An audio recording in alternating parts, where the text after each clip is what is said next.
Hello everyone, this is Alka और आज मैं एक नई वीडियो के साथ आई हूँ जो कि हमने कल इशू ऑफ शेयर्स का पार्ट फर्स्ट कर लिया था और आज हम करेंगे part 2 of issue of shares.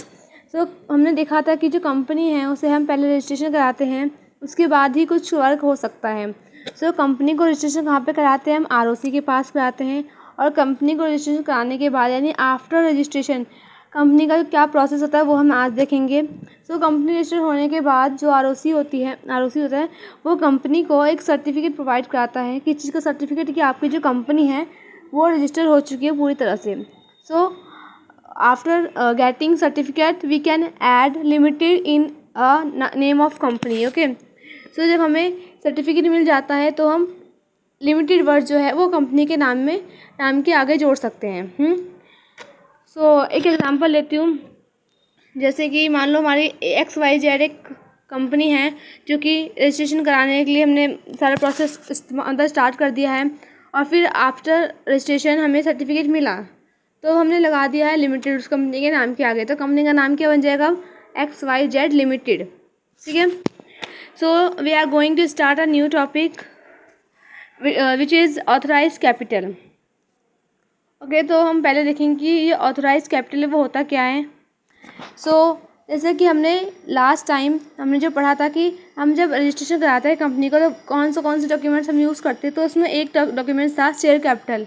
आपको याद ही होगा कि उसमें क्या था कि हमने उसमें मैक्सिमम लिमिट जो है तय कर दी थी कि हाँ इससे ज़्यादा हम शेयर को इशू नहीं कर सकते और पब्लिक से जो पैसे नहीं ले सकते। ठीक है, तो उसे ही बोलते हैं ऑथराइज्ड कैपिटल। ठीक है, डेफिनेशन देखते हैं इसकी हम।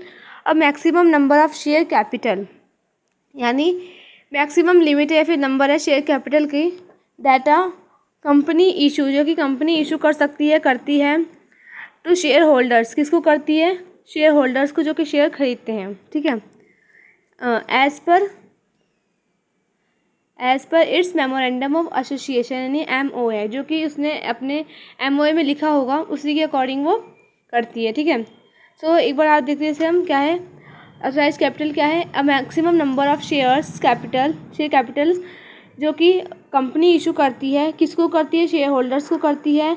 वो ऐसे ही अपने अकॉर्डिंग नहीं कर सकते। उसने जो लिमिट जो फिक्स कर रखी थी MOA में पहले उसी अकॉर्डिंग वो करेगी इशू, उतना ही वो करेगी, उससे ज़्यादा वो नहीं कर सकती, उसे अलाउ नहीं होता है। ठीक है, तो इसे ही बोलेंगे हम ऑथराइज कैपिटल। ऑथराइज कैपिटल को दो नाम से और जाना जाता है। उसे हम बोलते हैं नॉमिनल कैपिटल।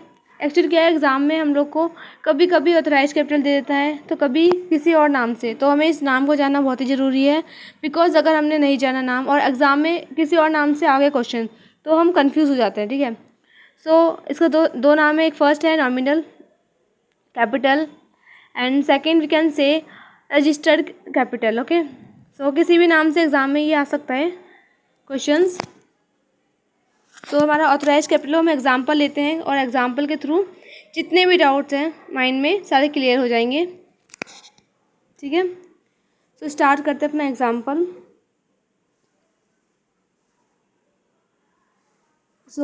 हमने माना कि जो XYZ एक लिमिटेड कंपनी है, XYZ लिमिटेड एक कंपनी है जो कि जिसका ऑथराइज कैपिटल कितना है?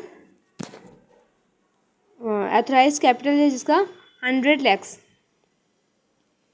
ऑथराइज कैपिटल वही जो हमने पहले पढ़ा था भी कि उसे फिक्स कर देता है अमाउंट, उसे बोलते हैं ऑथराइज कैपिटल। ठीक है, 100 लाख है उसकी। ठीक है, वो उसकी लिमिट है वो, और उसकी फेस वैल्यू कितनी है? एक शेयर की 10 रुपये। यानी उसकी मर्जी वो 10 लाख जो है एक साथ शेयर इशू कर दे या फिर वो जितने उसको डिमांड है उसके अकॉर्डिंग करे। यानी कंपनी को जितने पैसे की डिमांड है, जितने पैसे चाहिए तो उस अकॉर्डिंग भी कर सकती है। वैसे मोस्टली कंपनी वैसे ही करती है, सारे एक साथ नहीं करके जो शेयर्स है उसमें कुछ डिवाइड करके करती है। जैसे मान लो उसमें 100 लाख शेयर्स हैं उसके पास, तो उसमें से वो 2 लाख शेयर इशू कर सकती है। और जब 2 लाख शेयर इशू करती है, जो इशू कर रही है उसे हम क्या बोलेंगे? यानी वो कंपनी जो है शेयर्स को पब्लिक को ऑफ़र कर रही है, यानी पब्लिक को इनवाइट कर रही है कि प्लीज़ आइए और हमारे जो शेयर्स है उसमें इंटरेस्ट दिखाइए, उसे खरीदिए। ठीक है, तो कंपनी जो है ऑफ़र करती है पब्लिक को। ठीक है, तो उसे ही बोलेंगे इशू करना, यानी वो इशू कर रही है। तो अब जो कंपनी है उसने 2 लाख शेयर इशू करे। अब यहाँ पर 3 कंडीशन बनती है। ठीक है, पहली कंडीशन क्या है कि हमने 2 लाख शेयर इशू करें और जो कंपनी है मतलब जो शेयर होल्डर्स है या फिर जो कि शेयर खरीदना चाहते हैं, ठीक है, उन्होंने अप्लाई कर दिया 2 लाख के लिए, यानी जितना हमने 2 लाख इशू किए उन्होंने 2 लाख के लिए ही अप्लाई कर दिया, तो यानी फुल्ली सब्सक्राइब्ड हो गए ना, पूरे के पूरे शेयर्स सब्सक्राइब्ड हो गए, तो उसे बोलेंगे फुल्ली सब्सक्राइब्ड। ये हमारा फर्स्ट केस बन गया, ठीक है। इसकी वीडियो हम बनाएंगे एक्सप्लेन में। सो सेकंड केस है हमारी कि जो 2 लाख शेयर्स है, ठीक है, मान लो उसमें से हमारी कंपनी की गुडविल अच्छी नहीं रही है, तो 2 लाख में से लोगों ने 1 लाख ही अप्लाई किया 1 लाख के लिए। सो अब जो हमने इशू किए वो 2 लाख और जो अप्लाई किए वो 1 लाख, यानी कम हुए हैं, मतलब हमने जितने करा उतने नहीं पास से कम हुए हैं, यानी अंडर सब्सक्राइब का ये है केस हमारा, ठीक है। तो जो सेकंड केस है उसे क्या बोलेंगे हम, under subscribed.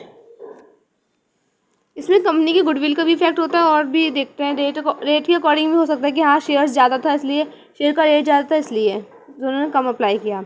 And third case बनता है हमारा कि जो 2 लाख शेयर्स हैं उसमें से 2 लाख से ज़्यादा कंपनी जो पब्लिक जो है अप्लाई कर रही है, डिमांड कर रही है, उसे बोलेंगे हम लोग कि हाँ उसने ओवर सब्सक्राइब कर लिया। जैसे कंपनी की किसी कंपनी की जो गुडविल होती है बहुत अच्छी होती है ना, तो उस टाइम क्या है, जो हर पब्लिक चाहती है कि हाँ भाई पहले हमने तो इस चक्कर में जो है एक डेट तक ही बहुत सारी शेयर एप्लीकेशंस आ जाती है, तो यानी ज़्यादा आ जाती है, इसे बोलेंगे ओवर सब्सक्राइब। ये जो तीनों केस है तीनों को अलग अलग वीडियो में देखेंगे। नाउ हम देखते हैं कि जो शेयर्स को इशू करते हैं तो उसके तरीके कितने हैं, यानी कि किन तरीक़ों से हम लोग इशू कर सकते हैं एक शेयर्स को, ठीक है। शेयर्स को कैसे कैसे कर सकते हैं, तो हमारे सामने इस टाइम 2 तरीके हैं, यानी 2 ही तरीके हैं जिससे हम इशू कर सकते हैं किसी भी शेयर्स को, ठीक है। सो फर्स्ट क्या है हमारा लमसम। लमसम का मतलब होता है एक साथ एक बार, ठीक है। और सेकंड क्या है हमारा इंस्टॉलमेंट। इंस्टॉलमेंट का मतलब होता है धीरे धीरे करके टुकड़े टुकड़ों में बांट के, ठीक है। सो इंस्टॉलमेंट हो गया हमारा सेकंड। तो हम फर्स्ट देखते हैं हम कि लमसम होता क्या है। जैसे कि मान लो कोई शेयर है, उसका फेस वैल्यू कितना है, 10 रुपये हो गया, ठीक है। तो जो कंपनी है वो कह रही है कि हमें अभी के अभी पूरे 10 रुपये दे दो, आप हमें अभी नीड है तो आप अभी पूरे पैसे जितने भी हैं इकट्ठे दे दो। मान लो 10 शेयर्स हैं और एक शेयर्स की वैल्यू कितनी 10 है, तो यानी पूरे 100 रुपये आप हमें अभी के अभी दे दो। तो उसे क्या, उसने सारे पैसे एक बार में मांग लिए, तो उसे क्या बोलेंगे लमसम पे है, यानी सारे उन्होंने लमसम पे शेयर को इशू किया है। नाउ सेकेंड है इंस्टॉलमेंट। जैसे कि इसमें क्या है, टुकड़ों में बांट देते हैं, थोड़े थोड़े करके पैसे लेते हैं, ठीक है, पब्लिक से। सो इसमें मान लो कि एग्जांपल है, एक शेयर का फेस वैल्यू कितना है 10 रुपये। सो कंपनी कह रही है आप हमें पहले 5 रुपये दे दो, ठीक है, फिर आप 2 रुपये दे देना, फिर 1 दे देना, और फिर जो लास्ट में आप जितने भी बाकी बचे हुए हैं यानी 2 रुपये बचे हैं तो वो दे देना, ठीक है। तो कंपनी क्या कर रही है, इसमें 4 टुकड़ों में पैसे मंगवा रही है, ठीक है। तो आप 3 में मंगवा सकते हो, 2 में, मतलब कंपनी के ऊपर डिपेंड करता है पूरा। तो जो फर्स्ट है हमारा जो 5 से क्या बोलेंगे एप्लीकेशन वॉल्यूम, यानी शेयर एप्लीकेशन है वो, क्योंकि एप्लीकेशन के टाइम पे जो है पब्लिक एप्लीकेशन के साथ पैसे जो देती है उसे बोलते हैं शेयर एप्लीकेशन, ठीक है मनी। सो सेकंड है अलॉटमेंट, उसे बोलेंगे शेयर अलॉटमेंट। थर्ड है फर्स्ट कॉल, थर्ड जो है उसे फर्स्ट कॉल बोलेंगे, शेयर फर्स्ट कॉल बोलते हैं, यहाँ पे जगह कम है इसलिए मैंने फर्स्ट कॉल लिखा है। एंड लास्ट है शेयर फाइनल कॉल, ठीक है। तो आप लोग शेयर लगाना साथ में, ओके। हाँ, तो 4 हम उसे 4 में 3 में डिवाइड कर सकते हैं। अगर 3 में करेंगे तो फर्स्ट कॉल के सीधा फाइनल कॉल आ जाएगा, ठीक है। सो अब लमसम यानी सारे इकट्ठे और इंस्टॉलमेंट यानी टुकड़ों में बांट के, ठीक है। तो अब इसके बाद इसे पूरे देखने के बाद हम देखते हैं हमारा इंपॉर्टेंट टॉपिक यानी इंपॉर्टेंट टर्म्स जो कि एग्ज़ाम में भी और क्वेश्चन करते समय बहुत यूज़ होंगे, ठीक है। तो हमें उसको जानना बहुत ही ज़रूरी है। तो फर्स्ट वाला देखते हैं हम, इंपॉर्टेंट टर्म्स है, ठीक है, ये शेयर कैपिटल के। तो फर्स्ट देखते हैं हम शेयर कॉल्ड अप कैपिटल। तो कॉल्ड अप कैपिटल यानी the amount which has been called by the board for payment by shareholders. इसका मतलब क्या, जो अमाउंट है जो कि कंपनी के द्वारा या फिर बोर्ड ऑफ डायरेक्टर के द्वारा शेयर होल्डर से पेमेंट के तौर पे मंगवाया गया है, ठीक है, यानी बुलाया गया है। कॉल जो कंपनी होती है ना, पैसे मांगने से पहले कॉल करती है ना, बुलाती है कि हाँ पैसे दे दो, तब जाके वो शेयर होल्डर्स पैसे देते हैं, ठीक है। तो उसने जितने पैसे कॉल किए उसे बोलेंगे कॉल्ड अप। तो एग्जांपल लेते हैं, मान लो कंपनी है वो 100 शेयर्स को इशू करती है, ठीक है, 100 शेयर है 100 वो इशू कर रही है। सो 100 शेयर इशू करती है और हमने रख दिया एक शेयर की वैल्यू यानी फेस वैल्यू जो है वो 10 रुपीज़ है, ठीक है। सो कंपनी जो है पहले कॉल करेगी फिर पैसे मंगवाएगी। तो उसने कंपनी ने इस बार 7 रुपये कॉल किया, यानी उसने बोला मुझे भी 7 रुपये दे दो, बाकी के पैसे बाद में देना। तो जो 7 रुपये पर शेयर है, यानी 100 शेयर थे और एक शेयर के 7 रुपये, यानी कि 7 × 100 जो है 700, वो बन जाएगा हमारा कॉल्ड अप कैपिटल। यानी जो 700 रुपये है वो कंपनी ने कॉल किए तो हो गया कॉल्ड अप कैपिटल। ठीक है। नाउ सेकेंड है हमारा uncalled up capital. What is uncalled up capital, चलो देखते हैं इसे। तो uncalled up capital is the capital which is not yet called by the company. इसका मतलब जो कि कंपनी द्वारा नहीं मंगवाया गया है, नाम से ही पता चल रहा है कि हमें कॉल नहीं किया कंपनी ने, तो वो अनकॉल्ड अप कैपिटल हो गया। ठीक है। जो थर्ड है पेड अप कैपिटल, यानी the amount of money company received from share holders. इसका मतलब है जो शेयर होल्डर्स के द्वारा कंपनी को पैसे मिलते हैं उसे बोलते हैं पेड अप कैपिटल। ठीक है। जितने भी पैसे दिए जा रहे हैं शेयर होल्डर्स के द्वारा उसे बोलेंगे पेड अप कैपिटल। और फिर फोर्थ है हमारा अनपेड अप कैपिटल। नाम से चल रहा है ये भी कि जो कॉल तो किए हैं लेकिन शेयर होल्डर्स ने पे नहीं कर पाया, किसी वजह से वो पे नहीं कर पाया। ठीक है। तो उसे क्या बोलेंगे हम, अनपेड अप भी बोलेंगे और साथ हम इसे कॉल्स इन अरियर भी बोल सकते हैं। दोनों ही नाम यूज़ करते हैं, लेकिन ज़्यादातर क्वेश्चंस में हम कॉल्स इन अरियर यूज़ करेंगे इसे मोस्टली। सो इसमें क्या है कि हमने कंपनी ने कॉल किया बट जो है शेयर होल्डर्स दे नहीं पाए किसी भी वजह से। ठीक है। तो जब वो दे नहीं पाया तो उसमें इंटरेस्ट लगेगा 10%, लेट से देने का या फिर नहीं दे पाया इसके लिए 10% इंटरेस्ट लगेगा। अब देखते हैं कॉल्स इन एडवांस।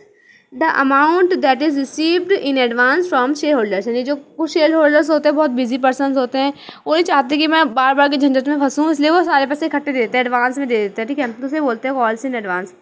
जब शेयर होल्डर्स ने लेट से पैसे दिए तो इंटरेस्ट लगा उन पर, तो ऐसे जब कंपनी ने एडवांस में ले ली पैसे तो उसमें कंपनी पर इंटरेस्ट लगेगा 12%। ठीक है। कंपनी पे लग रहा है 12%, तो देखो कि शेयर होल्डर्स पे लगा 10%, बट कंपनी पे कितना लग रहा है 12%। क्यों? क्योंकि जो कंपनी है वो ज़्यादा प्रॉफिट कमाती है, अर्न करती है, इसलिए। वैसे इसको कोई लॉजिक नहीं है बट फिर भी अंडरस्टैंडिंग लिए कर सकते हैं। लास्ट है हमारा फोरफीचर ऑफ शेयर्स। फोरफीचर का मतलब होता है जब्त करना। ठीक है। सो डेफिनेशन देखते हैं। कैंसिलेशन ऑफ शेयर्स और forfeiting the amount received against those shares. इसका मतलब है कि जो भी उसने पैसे दिए उस शेयर्स पे, यानी मान लो एप्लीकेशन के पैसे दिए उसने और फिर बाद में उसको फेल हो गया। ठीक है। उसने मना कर दिया नहीं तो पाऊँगा, तो एप्लीकेशन के पैसे हम जब्त कर लेंगे और जो शेयर्स उसे कैंसिल कर देंगे। ठीक है।